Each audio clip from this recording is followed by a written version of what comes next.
Hello everyone and welcome back for another video. Today I want to show you a new sand duper that is smaller than the first one I showed you, and it's even faster. This one can dupe sand every 7 game ticks instead of 8, meaning it can go to 123,000 sand per hour. And it fits in a 7x7 area and it's only 4 blocks high. And like the first duper, this only works with sand, concrete powder and gravel. It doesn't work with anvils and dragon eggs. I'm using the same duping method by Redstonia, but instead this time I'm zero-ticking the bottom piston to teleport the sand 1 block up instantly. And zero-ticking the bottom piston was an idea by Nacho, and it means that now we can run the duper in a 7 game tick cycle instead of 8. So you first need to trigger the bottom pistons, and then 3 game ticks later, the top one. And this one needs to be sticky pistons, otherwise it doesn't work. Compared to the first duper, I made the wiring a bit simpler and smaller, because now I'm only using 1 observer to trigger the 3 piston here, because of quasi-connectivity, instead of having 3 observers at the bottom. And here, since we are using this zero tick, it means we could remove the bottom layer. Okay, now I'm going to provide a quick block by block tutorial and also explain some of the wiring, and I will show the material list on screen. So first you need to remove the frames, so you can go 2 blocks out and 5 blocks down. Place a mushroom and bone meal it. Sometimes you can get unlucky and have a taller mushroom, in this case you can just try again. Then we can start with the bottom part, which is the most annoying part. You can have 2 blocks here and here, it can also be solid blocks, and 2 redstone dust on top. Then you can place an observer facing down in the middle, and then 2 more. Then you can have solid blocks on top.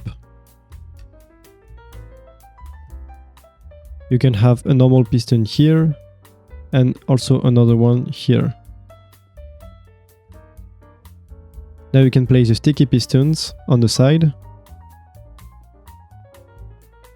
And then the normal pistons just like this.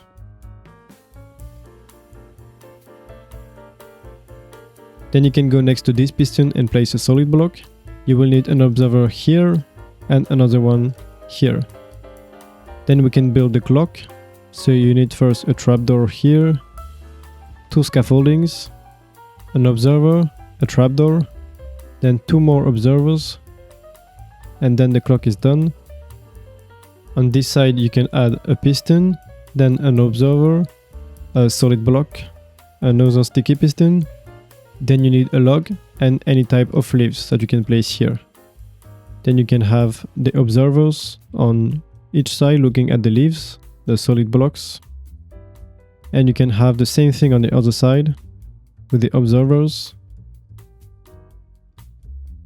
but here instead of leaves we will have trapdoors and a solid block here.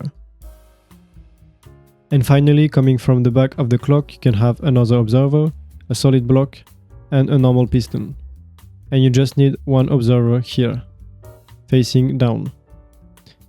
Then you can add the sand and the walls here. This can also be fence.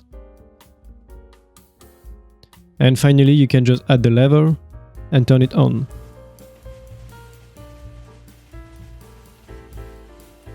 Like last time, you need a CD string collection in the end. You can check the video in the description to know how to make it, and it's really easy, you just need to make sure you're facing the correct direction. So the string is where the obsidian platform normally is, and it will prevent it from generating. Then under it I just have a water stream and a trapdoor to break the sand. Then you can hook this up to a storage with box loaders. So that will be all for this video. Of course there will be a schematic in the description, and if you have any question or problem with this duper, as always you can leave a comment. Thank you for watching, and I will see you in the next one. Bye!